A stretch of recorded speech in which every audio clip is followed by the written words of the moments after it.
जवानों ने अपना खून जो देश के लिए बहाया है वो व्यर्थ नहीं जाएगा। हमारी लड़ाई और मजबूती के साथ और मक्कमता के साथ और तीव्रता के साथ नक्सलियों के खिलाफ चालू रहेगी। हमेशा के लिए आतंकवाद, आंदोलन, हिंसा, गोलियां, बम धमाके बंद हो और यहाँ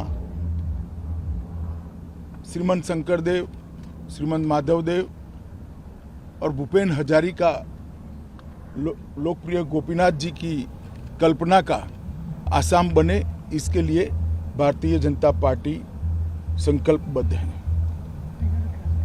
आज हेमंत विश्व शर्मा के क्षेत्र में मैं मतदाताओं को अपील करने आया था, उनसे बात करनी थी, मगर मीडिया के माध्यम से मैं उनको अपील करता हूं कि विगत 5 साल में सर्बानंद जी और हेमंत ने आसाम को विकास के रास्ते पर चढ़ाया है। हेमंत यहाँ के स्वास्थ्य मंत्री थे। कोरोना के खिलाफ जो लड़ाई लड़ी गई, इसमें सबसे अच्छी लड़ाई अगर कहीं लड़ी गई है देश के गिने चुने राज्यों में तो उसमें आसाम है। हेमंत की आसाम में को विकास के लिए, सरकार चलाने के लिए भूमिका रही ही। सर्बानंद जी और हेमंत ने आसाम का तो विकास किया ही है, मगर हेमंत साथ साथ में नेडा के भी चेयरमैन रहे हैं और पूरे उत्तर पूर्व में भारतीय जनता पार्टी पहुंचे।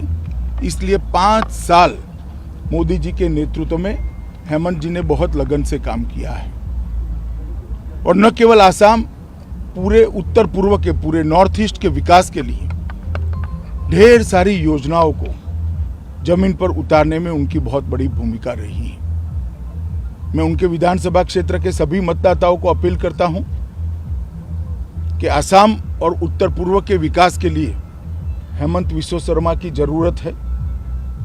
भारतीय जनता पार्टी के दोनों नेता एक साथ मिलकर आसाम को आगे बढ़ाएंगे।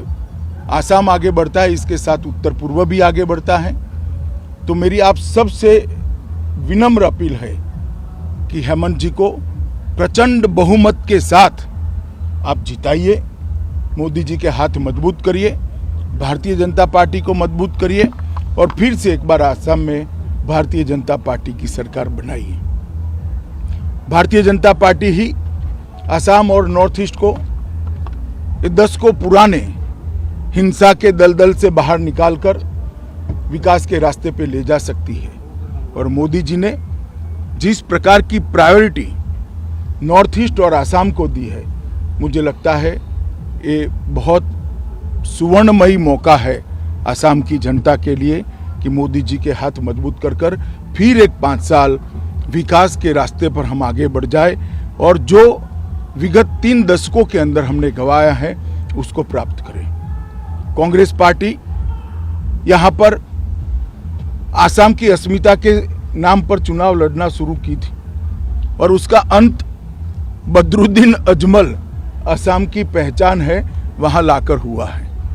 मैं असम की जनता को इतना ही पूछना चाहता हूं कि बदरुद्दीन अजमल क्या असम की पहचान हो सकते हैं? श्रीमंत शंकरदेव, श्रीमंत माधवदेव, गोपीनाथ जी और भूपेन हजारिका का असम, इसकी पहचान बदरुद्दीन अजमल हो सकते हैं क्या? महान लचित बरफुकन की आसाम की पहचान बदरुद्दीन अजमल हो सकते हैं क्या?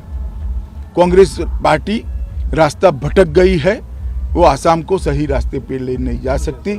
इसलिए मेरा आप सभी से विनम्र निवेदन है कि मोदी जी के नेतृत्व में आसाम में एक सरकार बनाइए और फिर से एक बार हमारी टीम को 5 साल तक आपकी सेवा करने का मौका दीजिए।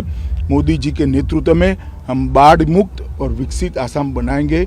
यही बात कर मेरी बात समाप्त करता हूं। धन्यवाद। गृहमंत्री जी, जो नक्सल हमला हुआ है, पहली बार आप मुखातिब हैं बतौर गृहमंत्री, में पूछना चाहूंगा क्या आधिकारिक सूचना है, कितने जवान अब तक शहीद हो चुके हैं और क्या कार्रवाई आप इंश्योर करते हैं, भरोसा दिलाते हैं देश को? जहां तक आंकड़े का सवाल है, मैं अभी कुछ कहना नहीं चाहता क्योंकि अभी सर्च ऑपरेशन चल रहा है, मगर दोनों ओर का नुकसान हुआ है, हमारे जवान शहीद हुए हैं।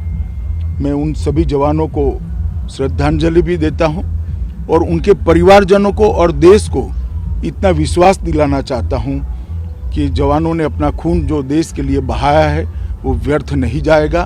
हमारी लड़ाई और मजबूती के साथ और मक्कमता के साथ और तीव्रता के साथ इन नक्सलियों के खिलाफ चालू रहेगी और हम इसको परिणाम तक ले जाएंगे। धन्यवाद।